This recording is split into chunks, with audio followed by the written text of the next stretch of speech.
Hello and welcome to our presentation titled An Introduction to 10 Hats. Today's presenters are myself, Mark Dunsmuir. I'm a Director of Pursuit Advisors and run workshops on this topic. Our other presenter today is Stephanie Green. Steph is a Senior Advisor at our firm, in charge of our self-managed superannuation division, and is also is a marketing leader of our business. Today's topic is all about your organisation's leadership. We feel really strongly that good leadership in a business can really make or break a business. And today we're going to give you some insight into our thinking. Now, if you do have any questions as we go through this presentation, please type them into the chat panel. We'll have time to answer those later on. In today's agenda, we're going to cover the purpose of an organisational chart, the concept of 10 hats, 4 key principles you must never forget, the function of each hat, and finally, we'll go through some next steps on what you can do, as well as some questions. All right, thanks, Mark. So we're going to kick it off today a bit and talk about the purpose of an organisation chart. So we've got the 5 main purposes here that I want to run through with you. First of all, you want an organisational chart to give clarity about the purpose of your business. So really, that business is there to serve your needs as the owner. Too often we find ourselves getting bogged down in actually working in the business, and we start to forget that that business there is there to serve you, not the other way around. Next, we want to ensure adequate resourcing. So making sure you've got enough people in your business, and not just enough, but also making sure you've got the right people. So the right people doing the right jobs. Provide clear accountability. So who's responsible for what? How often do you find that your team members are coming up to you as the owner because they really just don't know who's responsible for what task? The chart will show you interactions between departments and positions. Now, as easy as it is to, compartmentalize your business into different sections, we also need to understand that those sections have to work hand in hand. So things like marketing and sales, for example, if you set yourself a sales target, that marketing team needs to work really close with you in sales to reach that target. The chart's also going to link in with your strategic plan to make sure your business is going to be able to deliver on that plan. We like to look at the organisation chart as kind of like the spine of a business. So it keeps the business upright, and it provides the link between the owners and the business activities. So if the owners are the brains of the business, then the ideas filter down from the brain to the arms and legs to implement what the brain wants. So that chart shows that flow through to the different departments. Now, today we want to introduce you to the concept of the 10 hats. Now, first, before anyone jumps in and tells me that I can't count, yes, we do realise there are 11 hats in this image. Mark will talk you through later on about why we call it the 10 hats rather than the 11 hats. But we just wanted to give you a quick overview of this type of structure. So there are heaps of different organisational charts out there, but today we specifically want to show you an example that we think works really well, being the 10 hats. So we often find that many business owners try to wear all the hats of their business at once. So as you can see, this chart highlights quite a few departments that make up your business, and this applies from the smallest micro businesses down to multinational corporations. All these businesses have these same components. Now, as easy it is to get stuck working in the business, we need to make sure that we're giving ourselves time to work on the business as well, as that's the only way we're going to find the ways to grow. So the 10 hats can give you the ability to identify areas in your business that are being neglected at the moment. So while you're spending your time focused in that operations section of the business, we need to give yourself the time to actually look at it as an overall big picture. It can also help you understand where you might be able to afford to move one of those hats off your own head and perhaps empower one of your team members to step up and really take control of one of the parts of your business to support you.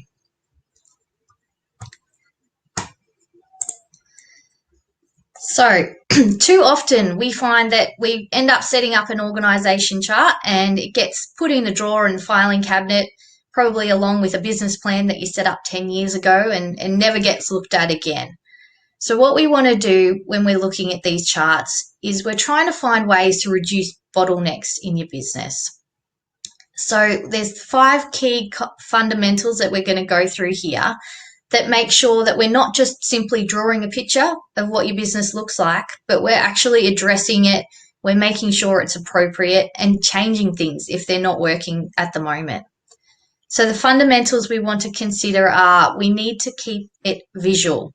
So the 10 hats is a really clear visual representation of your business structure.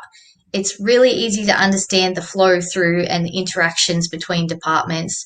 You can put it up on your wall, keep it in front of your employees. You can share it with your suppliers or key contacts that you're working with. You can even use it when you're looking at hiring people to explain how your business is set up. Another fundamental is to know the departments. So you want to define the departments that you require for your business model. So while you have your different departments set up, you can have your filing system linked to those departments. You can have specific meetings for those different areas. So for example, in our business, we have an operations meeting, we have an admin meeting, we have a sales meeting, a marketing meeting. Every area is considered in our day-to-day operations. Know the rules. So define the roles, the roles, not the rules. Define the roles and the positions that you require in your business. And respect the hierarchy. So determine the hierarchy and how the positions and departments all interact. And finally, I think this is the main thing we really want to keep in mind is to train the team. So make sure your team understands what your organisation chart looks like, what the functions are, and they really embrace that and live it. Okay, thanks, Steph. So what we're now going to do is talk about 4 key principles that you must never forget. These principles are going to help you develop and modify your chart.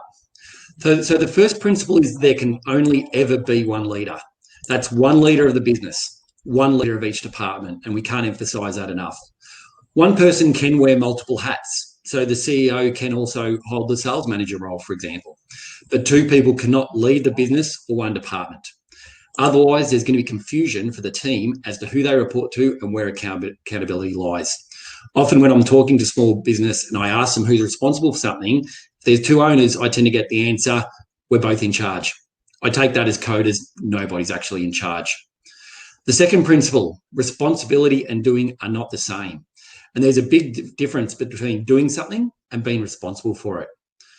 Often bottlenecks occur because someone thinks they have to do everything they're responsible for, and that's just not true.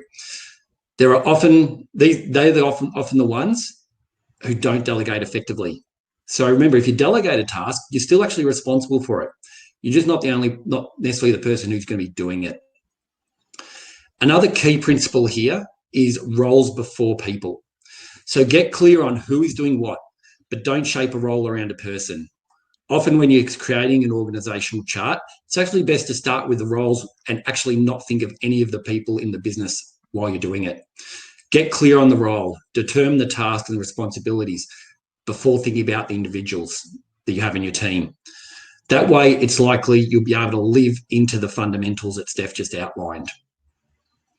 The 4th key principle is function determines responsibility. We're going to talk function a little bit more later. In order to fully understand which department each key responsibility fits into, it's useful to look at those functions. So what we're going to do now is we're going to talk about each of the functions and we're going to go through each of them. As Steph pointed out, there are 11 boxes here. The first one is shareholders. And what I'm going to do is just outline the role and the function of each. So the shareholder is a silent role, and so it's why we don't count it in our 10 hats. The role of the shareholder is to fund the business at the start and then receive dividends. They've got no other job other than to do those 2 things. Okay, the next key hat is the role of director. So if you think about the role of director is to set the direction, to create the strategy. not necessarily to implement it, but to create the strategy.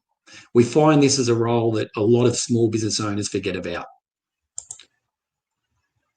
So the person who's responsible for implementing the strategic plan is the leadership. And we define the function of leadership is increasing business efficiency. They're the person who's going to make the director's wishes come true. Now, under the leader, we have a bunch of roles all reporting through to leadership. And the first one is marketing. So marketing's role is to generate qualified leads. Nothing more, but to generate the leads. Moving on from the leads, though, is our sales leader.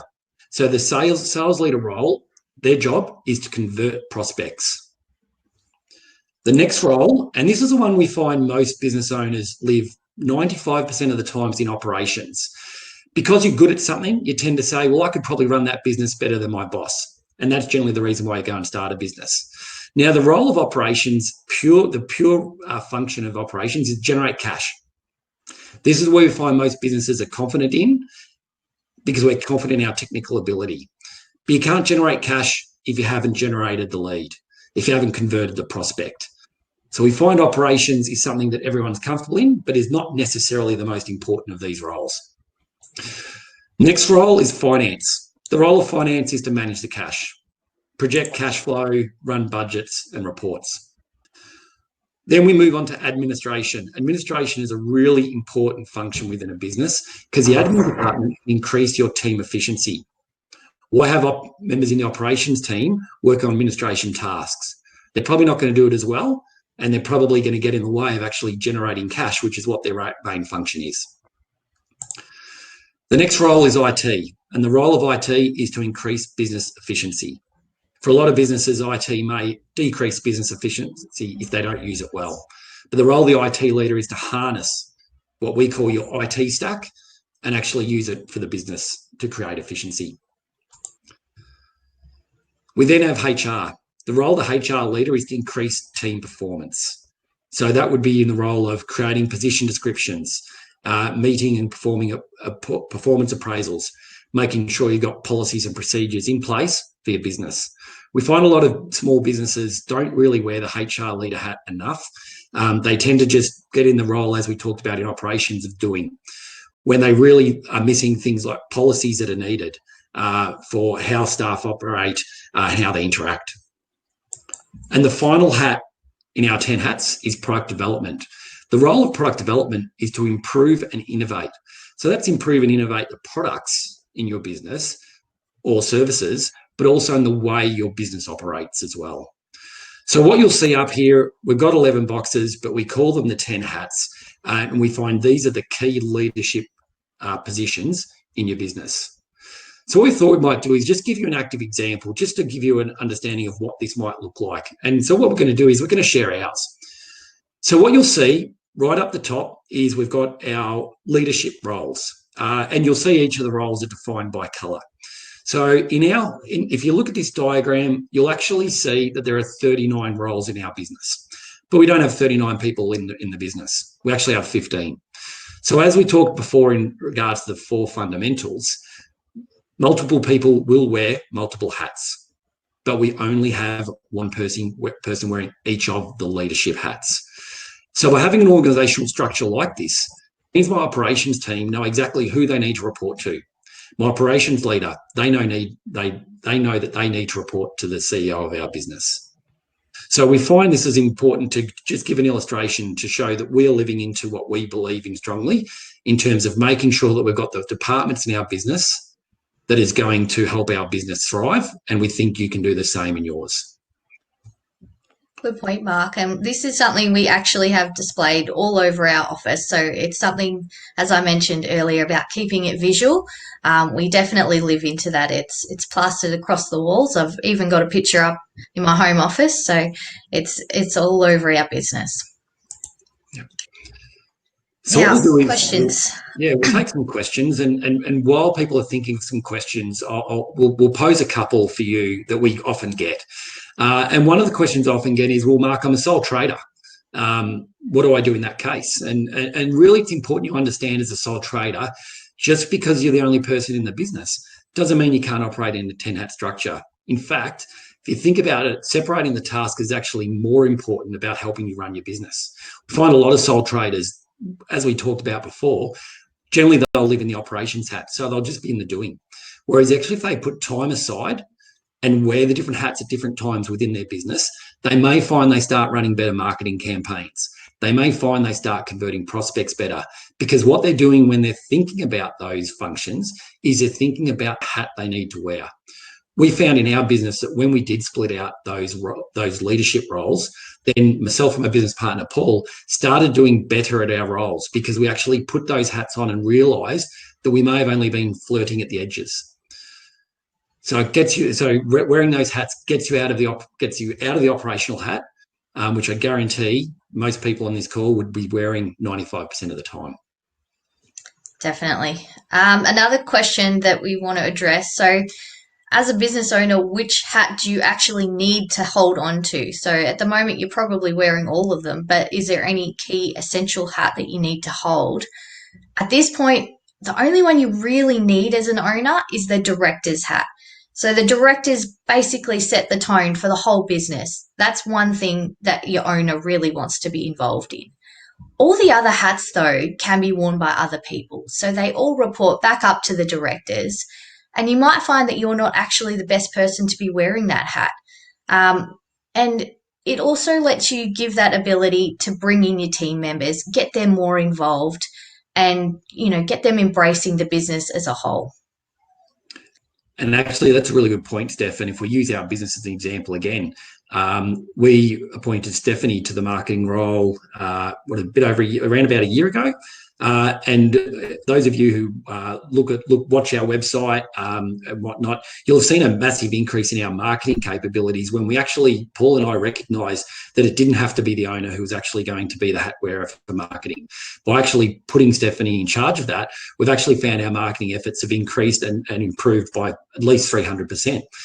So it certainly is true to say that just because the owner doesn't necessarily mean you have to wear every hat. I think that's an important point, Steph. And it is definitely hard to let go of control sometimes, especially if you've got an area that you love doing, you love working in, but you don't have time really to work on all these areas yourself. So if you can get others involved, I think now's the best time. All right, we've got a couple of questions coming through now. So, Mark, you want to know if we can capture screenshots. Now, I will talk about this a little bit further in our next steps, so keep tuned for that one. And we've got another question about where do we start when implementing the 10 hat concepts? What are the first steps? Mark, did you want to answer that one? Yeah, sure. So it's important you put time aside. That's the key part, isn't it? So often as Steph pointed out early on in the presentation, we're always working in the business. So it's really important you put time aside to work on the business. Now, what we're going to do following this is give you a template you could possibly use.